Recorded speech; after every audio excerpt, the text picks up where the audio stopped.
Cerita dimulai di rumah mungil beratap salju itu tampak begitu damai dengan kicau burung hijau. Saat Nash dan Miyula asik bermain sebelum Ellen tiba-tiba muncul pulang dan memamerkan senyum lembutnya. Akibat kepulangan mendadak ini, matanya Rodin langsung membelalak tak percaya. Sementara air mata Teresia mengalir deras melihat anak sulungnya tumbuh begitu gagah saat mereka akhirnya berkumpul dan makan malam bersama. Tapi tak disangka, dada Ellen terasa sesak saat melihat Mayula malah sembunyi ketakutan karena sudah lupa pada wajah kakaknya yang terlalu lama pergi mengembara ini. Guna menepis kecanggungan tersebut, Ellen langsung memulai obrolan serius mengenai pekerjaannya dan menjelaskan bahwa sebentar lagi dirinya harus segera pergi meninggalkan desa demi menempuh pendidikan di kota akademi. Yang bikin kaget, saat asyik bercerita santai, Ellen tiba-tiba menjatuhkan sekantong besar koin emas murni ke lantai, hingga membuat seisi rumah langsung terdiam membeku saking syoknya. Karena ditanya dari mana uang itu berasal, Ellen menceritakan pertarungan mautnya melawan kawanan goblin yang langsung membuat bulu kuduk ayahnya merinding dan hanya bisa tersenyum canggung menahan cemas. Tapi suasana tegang itu mendadak sirna saat Mayula berlari mendekat sambil memberikan sepucuk surat buatannya sendiri, membuat lutut Ellen lemas karena terlalu bahagia mendapat kasih sayang adiknya. Setelah melepas pelukan hangat dari seluruh keluarganya, Ellen segera melangkah pergi menembus hamparan salju tebal demi kembali mengabdi ke mansion megah tempat Cecil Granville telah menantinya. Sementara ia sibuk menyapu halaman, Cecil Granville justru menghampirinya dengan tatapan tajam dan langsung mengomel heran melihat bakat luar biasa milik Ellen malah dipakai untuk melakukan pekerjaan kasar pelayan. Tepat saat itu, senyum Ellen langsung merekah lebar saat sebuah kereta kuda tiba membawa Krena dan Dogora yang tampak sangat bergairah untuk segera menghadapi ujian akademi. Begitu mereka berdua turun, Ellen langsung memperkenalkan Cecil Granville yang langsung menyapa anggun. Namun Krena malah membalasnya dengan jabat tangan super erat layaknya sahabat lama tanpa memedulikan status bangsawan. Krena langsung buang muka sambil bersiul gugup begitu Ellen membisikkan kenyataan bahwa tes masuk akademi nanti sebenarnya lebih didominasi oleh ujian tertulis mengenai teori sihir. Setelah pesta makan malam yang luar biasa kacau itu usai, Dogora mulai tersenyum percaya diri menceritakan ambisi besarnya. Sementara Krena malah asik berguling di kasur sambil berfantasi liar membantai monster. Di tengah keceriaan itu, alis Cecil Granville berkerut cemas saat berbisik menanyakan apakah aman menyembunyikan kenyataan bahwa dunia luar sebenarnya dipenuhi perang yang sangat kejam. Sambil menatap Dogora yang sudah tertidur lelap dengan dengkuran keras, Ellen menyeringai percaya diri dan memutuskan untuk membiarkan mereka beristirahat sebelum dia memeriksa status sihir mereka esok hari. Ketika hari keberangkatan akhirnya tiba, seisi gerbang dipenuhi isak tangis para pelayan yang menyeka air mata mereka saat melepas rombongan Ellen menuju perjalanan panjang yang sebenarnya.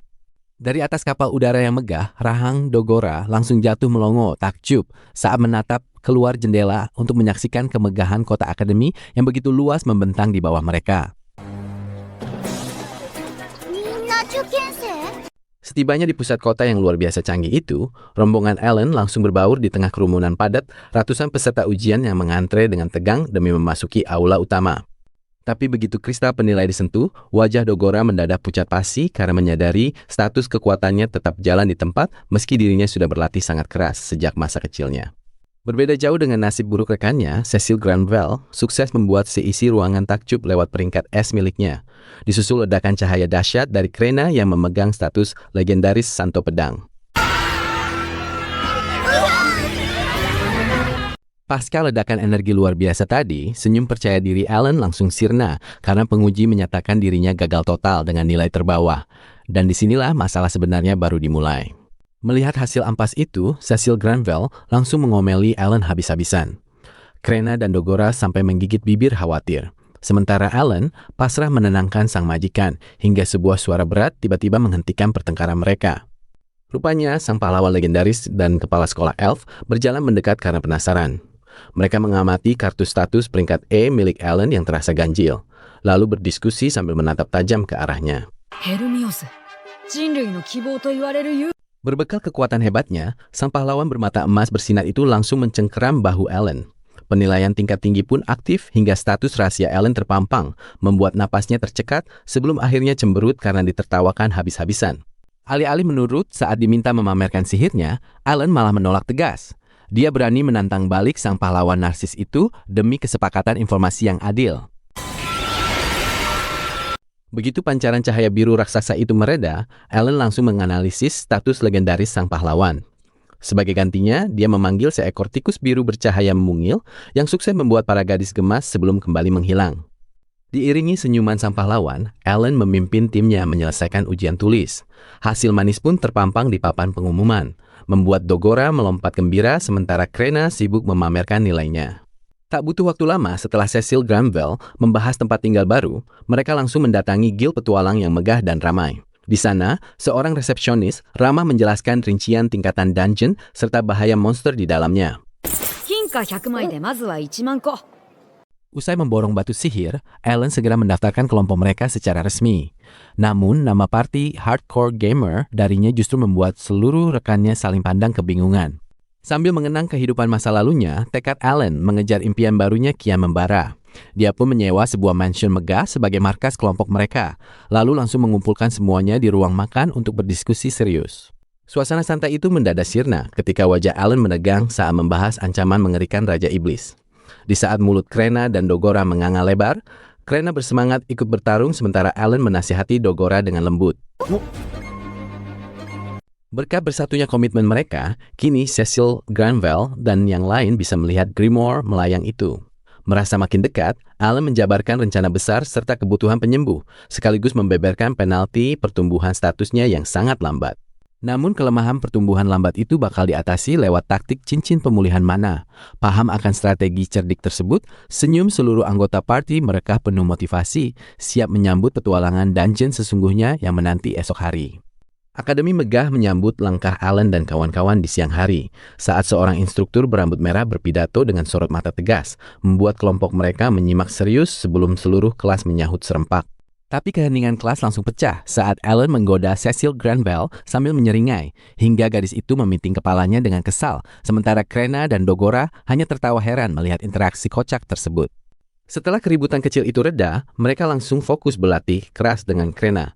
Giat mengayunkan pedang, Dogora melatih kapak besarnya, dan Cecil Granville menyimak teori sihir, hingga akhirnya mereka tiba di gerbang dungeon. Akibat rasa penasaran yang besar, mereka membuka pintu kayu berat dan langsung terperangah saat kubus melayang misterius menyapa dengan cahaya yang sangat terang. Di luar dugaan, Alan justru menganalisis penjelasan kubus itu dengan mata berbinar lalu berteriak girang mengepalkan tangan, membuat Cecil Granville dan Krena bingung saat cahaya transfer menyelimuti mereka menuju koridor batu dungeon. Begitu menapakkan kaki di sana, Alan langsung memanggil dua elang raksasa untuk memetakan koridor gelap, lalu memimpin jalannya diskusi taktik sambil mengarahkan kelompoknya berjalan rapi menyusuri lorong labirin. Tapi perjalanan mereka terusik saat seekor slime biru mendadak bersiap menerjang. Untungnya, Alan dengan sigap mendeteksi musuh dan Cecil Granville melontarkan ledakan api dahsyat yang langsung melenyapkan monster tersebut. Dampak dari kemenangan instan itu, Krena dan Dogora menyimak dengan bingung saat Alan memungut batu sihir ungu sambil menceritakan fungsi penting barang jatuhan monster tersebut. Tak lama setelah itu, kelompok mereka langsung menerjang seekor katak raksasa, di mana Krena menebasnya dengan energi biru hingga cahaya emas level up menyelimuti mereka dengan konfirmasi peningkatan status yang memuaskan. Berkat kesuksesan melibas habis monster, mereka pun menemukan kubus pemandu lantai berikutnya. Alan segera menanyakan aturan untuk kembali dengan detail sebelum mantap memandu kelompoknya menuju gerbang tantangan yang baru. Namun di luar dugaan, begitu tiba di area dungeon terdistorsi, sesosok kubus berisik mendadak muncul menyapa mereka dengan berputar heboh sambil menjelaskan sistem penyimpanan progres petualangan mereka di sana. Sementara hari mulai sore, mereka semua berjalan pulang dengan wajah lelah. Namun Alan justru fokus mengingat kembali jadwal demi merancang strategi latihan yang jauh lebih efisien. Makanya, sistem pemanggilan otomatis miliknya langsung dikerahkan untuk bertarung mandiri dibantu elang raksasa pengumpul batu sihir. Membuat tumpukan jarahan terkumpul melayang hingga Alan tersenyum puas keesokan harinya di kelas. Namun keesokan harinya, petualangan mereka langsung menemui ujian berat di depan gerbang besi raksasa yang terbuka lebar. Melihat bos goblin duduk di singgasananya, Cecil Granville pun memprovokasi Alan untuk membuktikan kekuatannya. Karena ditantang seperti itu, Alan melangkah maju penuh keyakinan dan mengonsumsi tumpukan batu sihir untuk memicu cahaya peningkatan sihir, tepat saat gerombolan monster mulai menyerbu ke arah kelompok mereka. Berkat hantaman hebat itu, bos goblin langsung lenyap berkeping-keping. Mereka pun gembira merayakan kemenangan saat sebuah peti kayu berisi pedang indah mendadak muncul dan bersinar terang. Sementara mereka bersorak gembira di depan meja guild sambil menerima koin emas hasil jarahan, dari sudut kegelapan, seorang pemuda berambut pirang menatap dingin ke arah kelompok Allen dengan tatapan penuh kecurigaan. Setelah keberhasilan misi pertama mereka yang sempat diawasi sosok misterius itu, kini keceriaan di akademi langsung sirna saat guru dengan wajah sangat tegas mengumumkan ujian masuk dungeon yang berisiko mematikan. Tapi di tengah kepanikan murid-murid lain yang sibuk mencari tim, Allen dengan tenang menganalisis kekacauan kelas sambil tersenyum percaya diri karena menyadari mereka sangat membutuhkan seorang penyembuh tangguh. Karena itulah, Allen sengaja memamerkan pencapaian kartu petualang kelas D miliknya serta menjanjikan bayaran koin besar agar menarik perhatian seisi kelas, membuat Kill mulai terpancing oleh tawaran menggiurkan tersebut. Dampaknya, Kill mendekat dengan sangat canggung saat makan siang. Namun, Allen langsung meluluhkan keraguannya lewat traktiran gunungan makanan lezat demi mencairkan suasana. Tapi begitu perutnya kenyang setelah makan dengan beringas, Kill langsung menanyakan bayaran dengan serius, hingga tersedak kaget mendengar nominalnya, lalu setuju mengikuti uji coba dungeon bersama Allen. Sementara itu di dalam dungeon, uji coba berjalan lancar hingga membuat Kill terselimuti cahaya naik level yang pesat, sekaligus membuatnya tersentuh merasakan kehangatan memiliki teman seperjuangan. Di luar dugaan, saat pintu terbuka memunculkan bos raksasa berkekuatan mengejutkan. Kill langsung menunjukkan kebolehannya dengan memanggil kesatria perisai tangguh demi menahan serangan mematikan dari garis depan.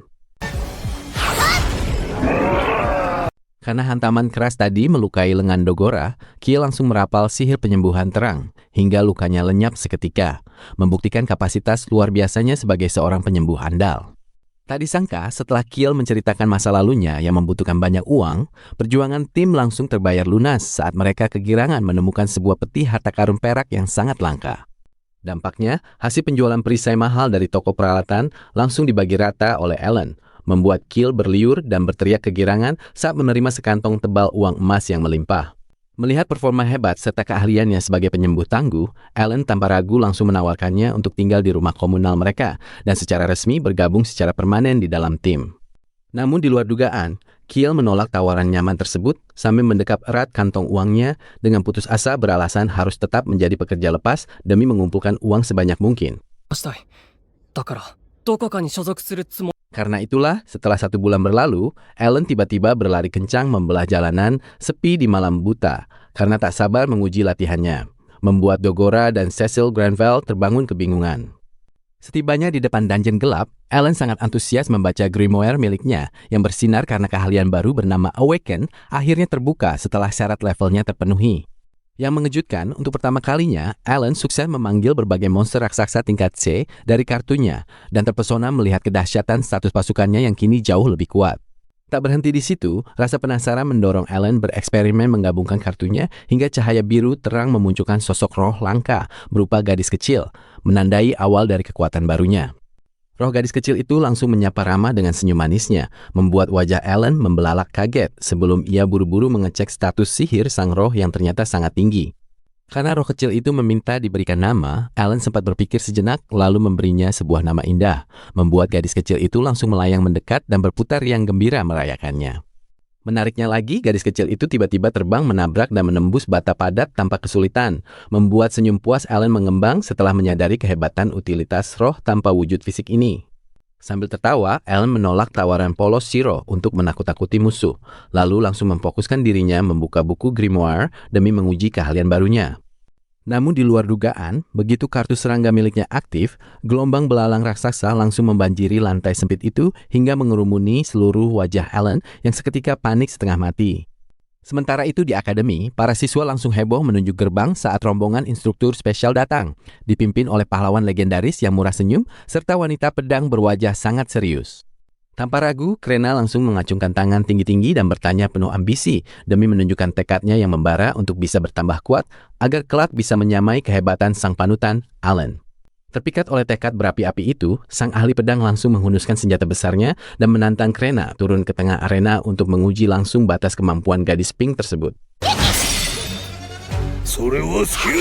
Akibat perbedaan kelas yang jauh, rentetan tebasan cepat Krena ditangkis dengan santai, hingga tubuhnya berkali-kali dihempaskan kencang ke tanah, membuat Alan yang menonton dari bangku penonton cemas setengah mati. Meskipun tubuhnya sudah gemetar kelelahan dan dituntut untuk segera menyerah, Krena menolak kalah dan memaksa dirinya bangkit demi menyamai perjuangan keras serta semangat pantang menyerah yang dimiliki Alan. Melihat kobaran semangat membara Krena, sang ahli pedang tersenyum tipis dan menyuruhnya mengerahkan seluruh sisa tenaga dalam satu serangan pamungkas terkuat dengan mengangkat pedang beratnya tinggi-tinggi. Meski serangannya berhasil ditahan, tebasan Krena sukses meretakkan senjata sang lawan sebelum ia akhirnya tersenyum puas dan jatuh pingsan akibat kehabisan tenaga.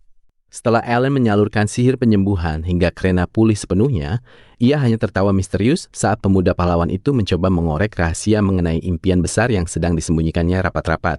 Keesokan harinya, Alan membuat seisi rombongan berteriak kaget berjamaah saat ia memanggil roh gadis kecilnya, yang ternyata tidak hanya berwujud lucu, tapi juga bisa berbicara lancar selayaknya manusia normal. Tak mau membuang waktu di dungeon, Alan mengeluarkan kartu burung raksasa yang langsung memunculkan pilar cahaya biru terang, membawa rombongan mereka meluncur kencang melintasi lorong panjang dengan sangat gembira. Berkat pencapaian luar biasa itu, kelompok mereka resmi naik peringkat C, membuat Alan langsung mengusulkan pesta makan-makan mewah saat mereka berkumpul kembali di depan gedung asosiasi. Namun Kiel menunduk lesu dan terpaksa menolaknya karena keluarganya kini sedang hidup serba kekurangan setelah memutuskan pindah ke kota ini, membuat Cecil Granville yang mendengarnya langsung bertanya heran. Rasa bersalah terus menghantui pikiran Kiel karena merasa tidak pantas menikmati makanan enak sendirian sementara adik-adiknya kelaparan, memicu tatapan simpati mendalam dari Krena yang ikut merasa iba. Karena rasa setia kawan yang tinggi, Alan langsung tersenyum tulus dan menawarkan solusi dengan merekrut keluarga sahabatnya itu bekerja di asramanya yang luas dengan fasilitas tempat tinggal lengkap. Supaya adil, Cecil Granville menambahkan syarat kerjasama bahwa semua batu ajaib yang didapat Kiel harus diserahkan kepada Alan sebagai ganti dari pembagian sisa harta jarahan yang merata. Malam itu juga di bawah langit bertabur bintang, Kiel langsung memboyong seluruh keluarganya menuju gedung asrama mewah milik Alan untuk segera memulai lembaran hidup baru mereka yang lebih layak. Wajah heran Alan langsung membeku saat gadis kecil bernama Nina memperkenalkan diri, mengungkap fakta pilu bahwa anak-anak yatim piatu ini selama ini berjuang tanpa orang tua. Setelah mendengar kisah pilu adik Kiel itu, Alan langsung berinisiatif mencairkan suasana dengan mempersilakan seluruh anak panti asuhan menyantap hidangan mewah yang sudah tersaji melimpah di atas meja makan malam mereka. Berkat kehangatan santapan malam bersama itu, Kiel yang mulai merasa dekat meminta Alan membuang bahasa formal kepadanya. Permintaan yang langsung disetujui Alan dengan tawa lepas hingga membuat Krena dan Dogora terbelalak heran. Tapi rupanya keanggunan sikap Kiel saat makan tidak luput dari perhatian Cecil Granville. Gadis itu dengan santai mengomentari etika makan Kiel yang sangat rapi, khas didikan dari keluarga bangsawan kelas atas. Mendengar itu, Kiel langsung tertunduk lesu, mengakui kemiskinannya. Namun Nina serta kawan-kawan jelatannya tetap tersenyum hangat, memberikan dukungan penuh tanpa memedulikan status sosial lagi. Demi mempererat rasa kebersamaan, Alan tiba-tiba membongkar fakta bahwa dirinya dan Krena sebenarnya hanyalah mantan budak miskin, sebuah kenyataan yang seketika membuat rahang Kiel jatuh karena tidak percaya. Namun suasana hangat yang baru saja terbangun itu seketika membeku saat Cecil Granville dengan polos memperkenalkan nama belakang keluarganya. Nama bangsawan tersebut rupanya memicu trauma kelam di hati Kiel. Nina-sama, osagari kudasai. Begitu mendengar nama itu, napas Kiel memburu hebat. Dan dia langsung berteriak murka, menuduh keluarga Cecil Granville sebagai dalang keji di balik hancurnya kehidupan seluruh keluarganya di masa lalu. Ketegangan semakin memuncak saat Kiel dengan air mata berinang menyebutkan bahwa ayahnya adalah Sebrony Carnell, sosok musuh bebuyutan yang dulu kejahatannya pernah digagalkan sendiri oleh Alan dan rekan-rekannya. Menyadari pembicaraan ini terlalu berat bagi anak-anak kecil, Cecil Granville berinisiatif menenangkan situasi dan meminta adik-adik panti asuhan keluar ruangan agar mereka bisa berdiskusi secara serius dan empat mata. Setelah menyisakan mereka yang berkepentingan, Cecil Granville dengan tatapan dingin mulai membongkar fakta kelam bahwa ayah Kiel sebenarnya telah dihukum karena menyewa pembunuh bayaran untuk menculik dirinya di masa lalu. Cecil Granville menegaskan kejatuhan keluarga Carnell adalah hukuman legal atas kejahatan mereka sendiri, membuat tubuh Kiel membeku dalam ketidakpercayaan yang sangat mendalam. Pikiran Kiel melayang ke masa lalunya yang begitu kelam dan menyakitkan. tepat ketika pertahanan mentalnya runtuh menghadapi kenyataan pahit tentang sosok ayah yang selama ini sangat dia hormati. Terungkap bahwa Chabroni Carnel dengan kejam membuang Keel kecil hanya karena hasil tes bakat sihirnya dinilai sangat buruk dan tidak bisa memenuhi ekspektasi tinggi dari keluarga bangsawan mereka. Lamunan itu buyar saat Keel menceritakan sisa kepedihannya, di mana setelah terbuang, dialah yang harus menanggung beban berat mengurus sisa-sisa pelayan setia yang masih bertahan bersamanya. Akibat rasa putus asa yang mendalam itu, Keel akhirnya tergiur ketika didatangi oleh seorang utusan misterius yang menawarkan kesepakatan manipulatif dengan janji manis untuk mengembalikan seluruh gelar bangsawannya. Mendengar taktik licik itu, dahi Alan mengernyit tajam karena langsung mencium adanya faksi kegelapan jahat yang sengaja mencuci otak Keel demi memanfaatkan keputusasaannya. Tapi rupanya Keel tetap mengepalkan tangan dengan kuat karena enggan menyerah. Dia rela melakukan apa saja demi menggunakan kekuatan sihirnya untuk melindungi serta menyelamatkan kehormatan sisa keluarganya. Terpikat oleh keteguhan hati pemuda itu, senyum lebar langsung terukir di wajah Alan. Dia pun tanpa ragu mengajak Keel untuk bergabung secara resmi ke dalam tim tempur miliknya. Namun saat Keel sempat menolak ajakan tersebut dengan ketus, Alan menatapnya dengan tatapan tajam dan langsung membeberkan skala ancaman mengerikan dari misi utama yang sedang mereka emban. Mendengar ancaman pasukan Raja Iblis, bulu kuduk Keel berdiri ngeri. Alan langsung menegaskan bahwa kerjasama mereka sangat krusial demi mencegah kehancuran total dunia ini. Setelah melihat uluran tangan Alan, Keel dengan angkuh berseru bahwa dia bersedia bergabung hanya untuk memanfaatkan kekuatan mereka, syarat egois yang justru disambut dengan tawa riang seluruh tim. Kehangatan tulus itu akhirnya meruntuhkan ego Keel hingga sebulir air mata haru menetes di pipinya, tepat saat buku grimoire milik Alan bersinar terang, meresmikan keanggotaan barunya di dalam tim. Setelah resmi bergabung dengan parti Alan, Keel langsung merapikan kediaman barunya di mansion kuning yang megah ini sambil menyatakan tekad bulat untuk memulihkan kembali nama baik keluarganya yang sempat hancur. Mendengar sumpah Keel yang menggebu-gebu, pikiran Alan langsung melayang ke masa lalunya saat ia teringat dengan ucapan manis namun manipulatif dari seorang utusan kerajaan yang pernah mendatanginya. Lamunan itu buyar saat Alan menyadari adanya konspirasi politik busuk di balik semua itu, membuat dirinya memutuskan bahwa mereka harus segera menjadi jauh lebih kuat dengan menjelajahi dungeon berbahaya.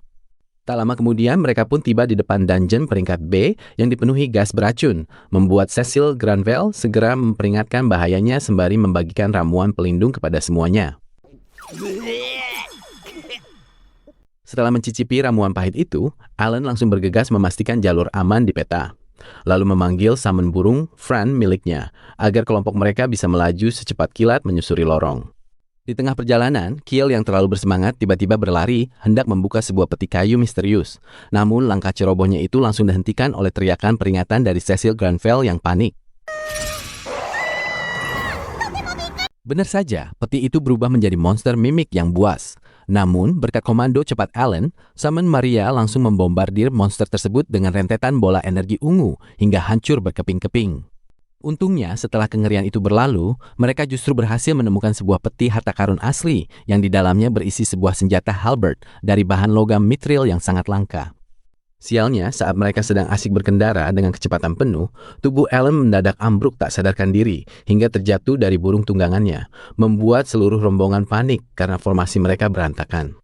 Menariknya, meski langsung diomeli habis-habisan oleh Cecil Granville, Alan malah tersenyum santai dan mengaku bahwa dirinya sengaja tidak meminum ramuan demi bisa menguji seberapa mematikan gas jebakan di dungeon ini. Berdasarkan kesaksian dari Maria, akhirnya terungkap kalau burung Fran tak sengaja menginjak ubin pemicu jebakan yang kemudian langsung menyemburkan gas beracun. Rupanya gas bius pekat itu bekerja sangat cepat, melumpuhkan seluruh burung Fran dan membuat Alan langsung tertidur sangat pulas dengan gelembung di hidungnya dalam hitungan detik saja. Beruntung nyawa Alan berhasil terselamatkan berkat efek pemulihan otomatis yang dihasilkan oleh salah satu summon servant miliknya yang berwujud tanaman terong ungu kecil nan imut. Guna membuktikan kebenaran analisis barunya itu, dengan santai Alan kembali menginjak ubin perangkap tadi, berdiri tegak menantang kepulan asap gas tanpa terpengaruh efek buruknya sedikit pun. Dari eksperimen nekat tersebut, terbukti bahwa hanya monster tipe hewan saja yang bisa terkena efek bius, sedangkan summon tipe roh, batu, dan tumbuhan memiliki kekebalan total terhadap gas tersebut. Sambil tersenyum bangga, Alan pun menjelaskan bagaimana summon tipe tumbuhan miliknya mampu menangkal segala efek negatif, sebuah analisis yang sangat cerdas hingga membuat seluruh anggota partinya terpana kagum. Di sisi lain, Dogora yang sudah tidak sabar untuk menjajal kekuatan senjata barunya, langsung berlari kencang dan menghantamkan halberd barunya tersebut ke arah pilar batu dengan sekuat tenaga. Setelah merayakan bangkitnya skill tempur baru Dogora dengan penuh sukacita, mereka kembali fokus dan melangkah mantap menyusuri sisa lorong dungeon dengan rasa percaya diri yang melambung tinggi. Langkah kaki rombongan akhirnya terhenti tepat di depan sebuah gerbang batu yang luar biasa megah, yang perlahan mulai terbuka diiringi suara derit berat yang sangat mencekam. Ternyata di balik pintu besar tersebut, sepasukan babi hutan buas bersama bos raksasa mereka yang bernama Huge Boar telah bersiap menyambut kedatangan kelompok Alan dengan tatapan lapar. Namun tepat sebelum konfrontasi sengit itu dimulai, matanya Alan seketika terbelalak lebar saat menyadari bahwa seluruh status kekuatan milik rekan-rekannya melesat naik drastis berkat tumpukan efek bantuan pasif. Tanpa membuang kesempatan dari sisa ledakan sihir Cecil Granville, Alan segera memanggil summon beruang pelahap, sementara Krena dan Dogora melesat maju untuk menghabisi Huge Boar secara langsung. Dengan dorongan itu, Krena langsung melompat tinggi mengikuti instruksi taktis Alan, mengayunkan pedang cahayanya, lalu melancarkan tebasan mematikan yang membuat bos Huge Boar tumbang seketika. Akibat hantaman dahsyat itu, tubuh si monster langsung hancur menguap jadi asap. Begitu menu sistem kemenangan muncul, Dogora dan Krena bersorak girang, sementara Alan cuma tersenyum santai melihat mereka. Namun setelah pertarungan lelah itu, Kill langsung merapal sihir penyembuh beraura hijau yang memulihkan energi tim mereka. Setelah bugar kembali, Kill segera menunjuk sebuah peti harta perak yang langsung dipeluk erat oleh Dogora. Melihat kelakuan konyol Dogora yang mendadak mata duitan, Cecil Granville langsung menghela napas sambil berkomentar tajam. Sementara Alan justru tersenyum puas memandangi kekompakan timnya. Di balik senyumnya, pikiran Alan sebenarnya melayang membayangkan perang brutal umat manusia melawan Raja Iblis. Demi menghadapi ancaman besar itu, ekspresinya berubah serius dan bertekad melatih teman-temannya tanpa ampun. Selama sebulan penuh berikutnya, mereka bergerak agresif di bawah langit akademi yang cerah. Pasukan Summon Alan terus dikerahkan membantai monster demi menimbun koin dan tumpukan batu sihir berharga. Berkat hasil buruan melimpah itu, Alan segera menemui Merle di guild untuk menukarkan batu sihir. Uang tunai yang didapat akhirnya mereka gunakan untuk menyewa kereta kuda mewah dan membeli sebuah jam saku ajaib. Hingga akhirnya ujian akhir semester yang sempat membuat Krena pusing 7 keliling pun selesai. Sambil merayakan kelulusan, liburan musim panas yang damai pun resmi dimulai bagi seluruh siswa akademi. Sementara itu, jauh di desa terpencil mereka, burung merpati Popo mendarat di jendela pondok. Berkat sihir telepati Alan, burung itu mendadak bisa berbicara dan langsung mengejutkan Gerda hingga terbata-bata menahan kaget. Begitu mengerti itu adalah kekuatan sihir Alan, kepanikan mereka mereda. Dengan antusias, Mas segera membongkar isi keranjang si merpati untuk membacakan tumpukan surat kabar gembira dari sang kakak. Meskipun kabar itu membuat orang tua mereka tertawa bangga, suasana seketika berubah muram saat Moula tiba-tiba menundukkan kepala dengan raut wajah yang sangat sedih. Rupanya Moula sangat sedih karena tidak memiliki bakat sihir apapun. Memahami kepedihan adiknya, Alan lewat burung merpatinya segera memberikan kata-kata penghibur yang hangat, menyamakan kebaikan Moula dengan ibu mereka. Melihat tawa bahagia putrinya kembali merekah, Rodin langsung mengumumkan kabar gembira mengenai jabatannya sebagai kepala desa baru, serta rencana kepindahan keluarga mereka pada musim semi mendatang. Di sisi lain, setelah merasa lega karena urusan keluarganya selesai, burung merpati Alan segera melesat pergi meninggalkan pedesaan dan mendarat tepat di meja kerja Thomas Granville yang sedang merenung serius. Awalnya, Alan menyampaikan laporan harian Kill yang positif, membuat sang bangsawan mengangguk lega. Namun situasi mendadak tegang saat ia membeberkan kejanggalan atas kedatangan utusan kerajaan yang tiba-tiba. Bagi Alan, tawaran pemulihan status bangsawan Kill secara instan terasa sangat mustahil dan mencurigakan. Karena curiga itu hanyalah sebuah jebakan busuk, ia pun meminta pandangan politik yang mendalam dari Thomas Granville. Mendengar kekhawatiran itu, dahi Thomas Granville langsung mengernyit mesigul. Ia membenarkan bahwa bakat klerik langka milik Kill adalah incaran utama di balik taktik licik pihak istana. Di medan perang perbatasan, para bangsawan senior rupanya berkomplot menipu para penyembuh muda tanpa pelindung. Akibat keterbatasan gerak dari sekutu elf, mereka tega memanfaatkan bakat lokal tersebut untuk dijadikan tameng hidup. Mendengar taktik licik itu, tangan Alan seketika mengepal erat penuh amarah. Tragisnya, konspirasi busuk ini sengaja dirancang agar para penyembuh tewas di medan perang demi menutupi jejak kejahatan mereka. Tapi yang paling membuat Alan menggeretakkan gigi menahan benci adalah saat menyadari bahwa keluarga Kill sendiri yang sengaja menumbalkan putranya demi menghindari kewajiban militer mereka. Pengkhianatan berdarah dingin ini benar-benar menyulut kemarahan terbesarnya. Kemarahan membara itu membuat Alan menolak diam saja melihat ketidakadilan yang menimpa Kill, hingga dia langsung mengajukan rencana nekat kepada Thomas Granville demi membongkar konspirasi busuk militer tersebut. Menyadari betapa kotornya skenario militer yang sedang berjalan, Thomas Granville akhirnya memutuskan untuk mengambil alih seluruh wewenang demi melindungi keselamatan para pemuda yang sengaja ditumbalkan oleh pihak kerajaan. Begitu masalah politik berhasil diredam oleh Thomas Granville, kelompok Alan akhirnya bisa kembali fokus berlatih keras di dalam dungeon hingga berhasil merayakan kesuksesan luar biasa mereka menaklukkan level B. Atas pencapaian luar biasa itu, mereka pun resmi dianugerahi kartu petualang merah yang menjadi bukti nyata dari hasil jerih payah serta kerja keras mereka selama ini. Tapi rupanya kegembiraan mereka tidak bertahan lama setelah resepsionis guild tiba-tiba memberikan peringatan keras mengenai berbagai jebakan maut mengerikan yang siap mengintai siapa saja di dalam dungeon peringkat A.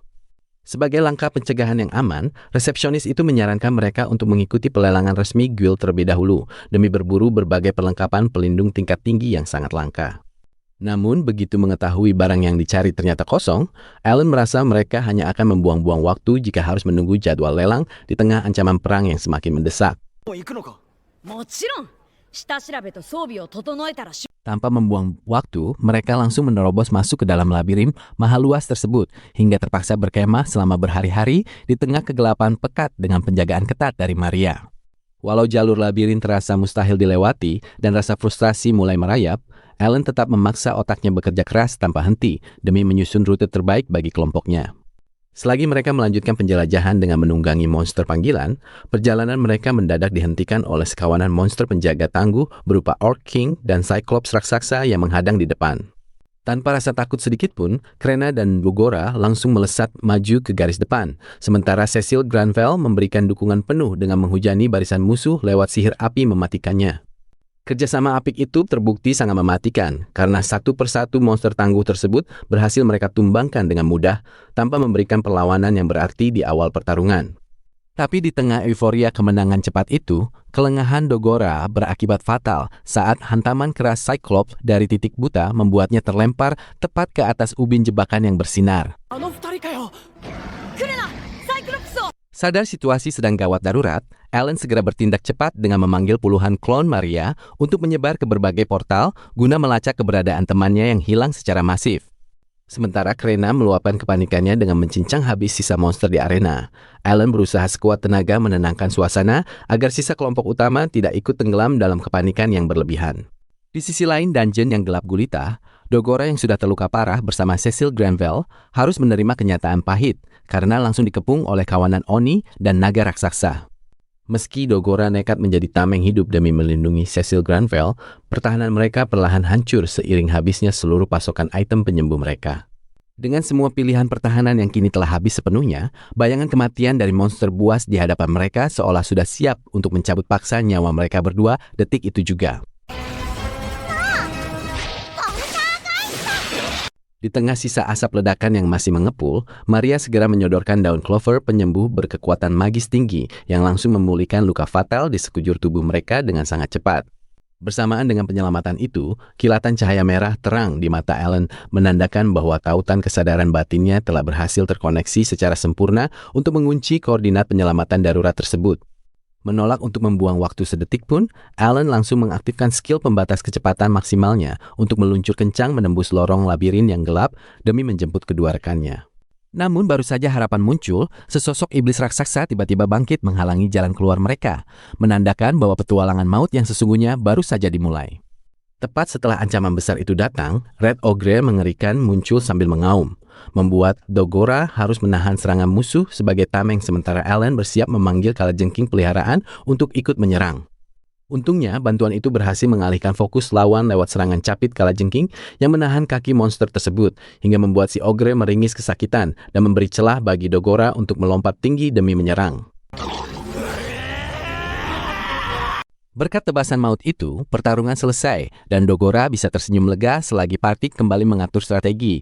Lalu pintu ganda raksasa terbuka memperlihatkan Krena yang sangat bersemangat saat sosok bos perlahan terlihat.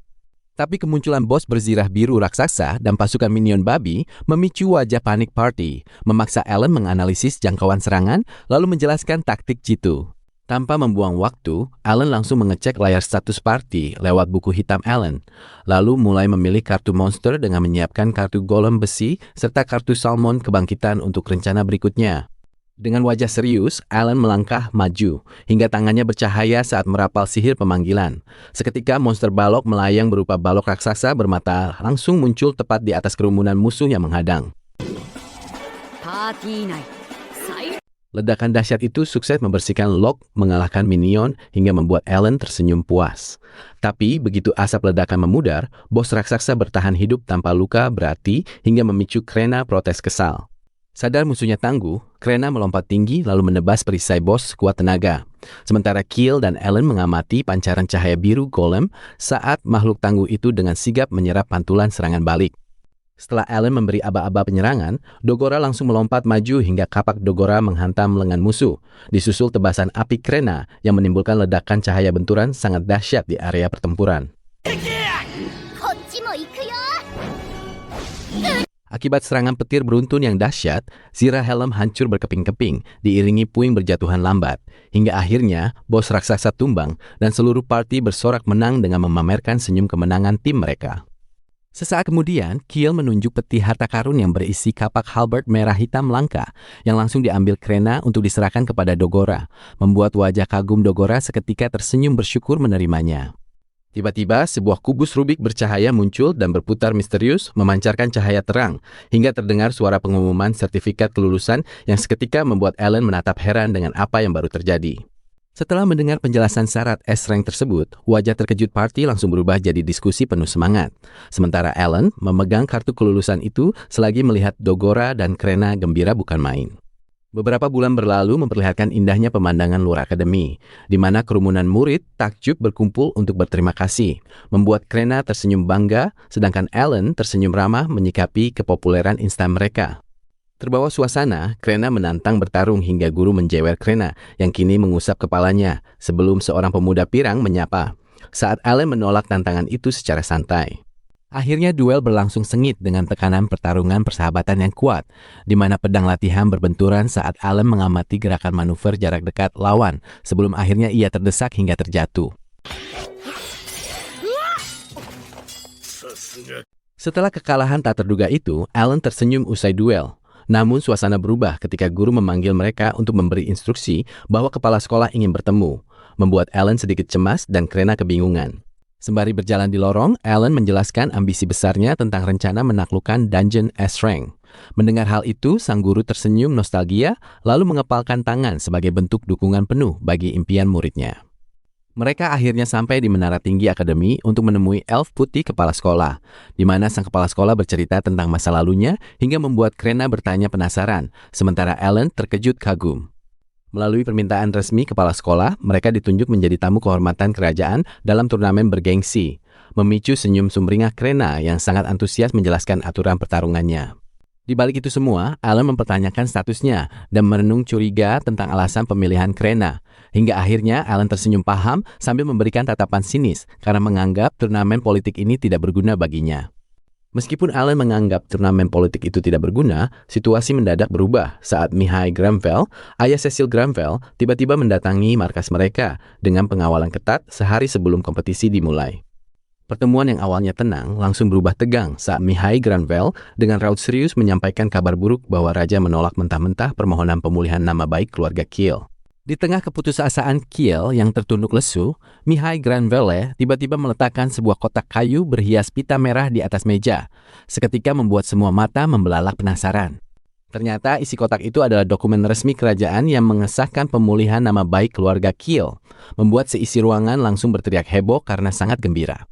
Tidak hanya itu, Mihai Granville juga memperkenalkan seorang bangsawan muda, Rama, yang bersedia menjadi sponsor resmi demi menjamin perlindungan masa depan bagi keluarga Keel yang sempat hancur.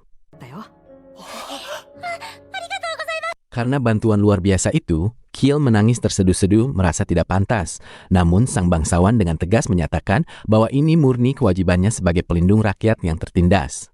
Namun kehangatan itu mendadak sirna ketika sang bangsawan berbisik pelan membongkar rahasia kelam bahwa dalang jahat di balik penderitaan keluarga Keel sebenarnya adalah sang putra mahkota sendiri. Mengetahui musuh mereka adalah calon penguasa tertinggi kerajaan, tubuh Keel sempat gemetar hebat, namun dia segera mengepalkan tangan dan membulatkan tekad untuk tidak akan pernah mundur selangkah pun. Didorong oleh keberanian Keel, Krena tampil membara saat turnamen bela diri megah resmi dibuka keesokan harinya, langsung di bawah tatapan super angkuh sang putra mahkota.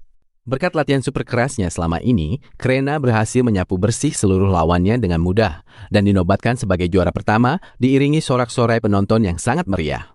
Tapi kebahagiaan itu tidak bertahan lama, karena kemenangan telak tersebut memaksa Krena untuk maju ke babak eksibisi melawan seorang veteran perang yang dikenal sebagai legenda hidup bertaraf monster.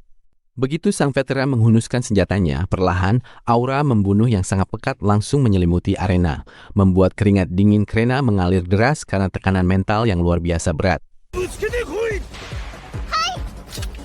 Akibat perbedaan kelas yang terlalu jauh, serangan udara terkuat Krena itu ditangkis dengan sangat mudah sebelum tubuhnya dihempaskan oleh tendangan balasan secepat kilat. Tidak membiarkan lawannya bernapas, sang veteran kembali melepaskan gelombang kejut raksasa yang sangat dahsyat tepat saat Krena mencoba merangkak bangun dengan sisa-sisa tenaga yang dia miliki. Dampaknya, ledakan mengerikan itu membuat Cecil Granville dan teman-temannya membeku ketakutan saat melihat tubuh Krena terkapar tak bergerak dan bersimbah darah di tengah arena pertarungan. Khawatir akan nyawa sahabatnya, Alan langsung menerobos masuk ke ruang medis dan menggunakan item penyembuh langka berenergi hijau guna menutup semua luka fatal di tubuh Krena seketika. Walaupun luka fisiknya pulih total, Krena justru menangis histeris hingga meraung penuh frustasi karena mentalnya hancur berkeping-keping setelah menyadari betapa lemahnya dia di hadapan monster asli. Melihat sahabatnya terpuruk, Alan tersenyum hangat sambil memberikan kata-kata motivasi yang tulus, perlahan mengembalikan binar semangat di mata Krena untuk terus tumbuh menjadi jauh lebih kuat lagi. Namun suasana haru itu mendadak terhenti saat suara tepuk tangan yang terdengar sangat meremehkan tiba-tiba menggema dari arah lorong luar ruangan mereka. Sambil melangkah masuk dengan angkuh, sang putra mahkota yang licik segera menuntut pembicaraan empat mata, langsung menekan mental semua orang di ruangan tersebut dengan kekuasaan mutlaknya. Demi melindungi partinya dari jebakan politik yang mematikan, Alan pun dengan cerdik menyamar sebagai pelayan pribadi untuk mengawasi setiap pergerakan pangeran, dan disitulah konspirasi yang sesungguhnya baru saja dimulai. Begitu pertemuan tertutup dimulai, Prince langsung menancapkan dominasinya dengan membeberkan rencana politiknya yang licik secara meremehkan, bahkan tega membicarakan putrinya sendiri dari atas kursi kepemimpinannya sambil mengusap dagu dengan puas. Dampaknya, Butler von Granville langsung berdiri sangat terkejut saat menerima tuntutan politik yang begitu berat, membuatnya berkeringat dingin, serta hanya bisa menunduk pasrah dengan ekspresi wajah yang sangat frustrasi. Tapi di luar dugaan, Alan tiba-tiba melangkah maju dan memberikan kedipan mata rahasia, lalu dengan berani memperkenalkan dirinya, membuat Butler von Granville terkejut melihat tekad kuat yang terpancar di matanya. Setelah pengakuan berani itu, Alan menegaskan niatnya melindungi Cecil Granville, membuat Butler von Granville bernapas lega, sementara Prince menyeringai tertantang sebelum akhirnya kelompok Alan bergerak memasuki pintu labirin bawah tanah. Begitu sampai di dalam, sosok naga raksasa langsung muncul menyambut mereka, memaksa Alan memotivasi seluruh timnya yang bersiap bertarung sambil memeriksa lembar status kekuatan milik Krena dan Keel. Tanpa membuang waktu, Alan langsung memikirkan taktik serangan awal dengan memanggil prajurit besi tameng lewat kartu pertahanan mutlak, lalu melancarkan sihir ledakan besar yang sayangnya tak menggores kulit naga itu. Melihat serangan mereka tak mempan, naga itu membalas dengan semburan lautan api yang sangat kencang, membuat prajurit besi meleleh seketika hingga memaksa Alan dan Dogora bercucuran keringat saat bertahan. Situasi makin mengerikan saat sang naga mengumpulkan energi laser raksasa, membuat mata Alan membelalak ngeri hingga berteriak lantang memerintahkan seluruh timnya untuk segera mundur darurat. Detik berikutnya, ledakan besar melumat mereka hingga ruangan tertutup asap tebal, membuat Keel dan Nenggora nyaris tewas. Namun di tengah keputusasaan itu, Alan kembali berteriak menyuarakan semangat. Keajaiban pun terjadi ketika Krena memecahkan batas kemampuannya dan menerjang badai api tanpa terluka sedikit pun, membuat mata Alan membelalak melihat status kekuatan gadis itu melonjak drastis di bukunya. Dengan kecepatan luar biasa, Krena melancarkan tebasan beruntun ke leher naga hingga hancur menjadi cahaya, mengakhiri pertempuran berat ini dengan senyuman cerah kemenangan saat mereka berjalan pulang kelelahan.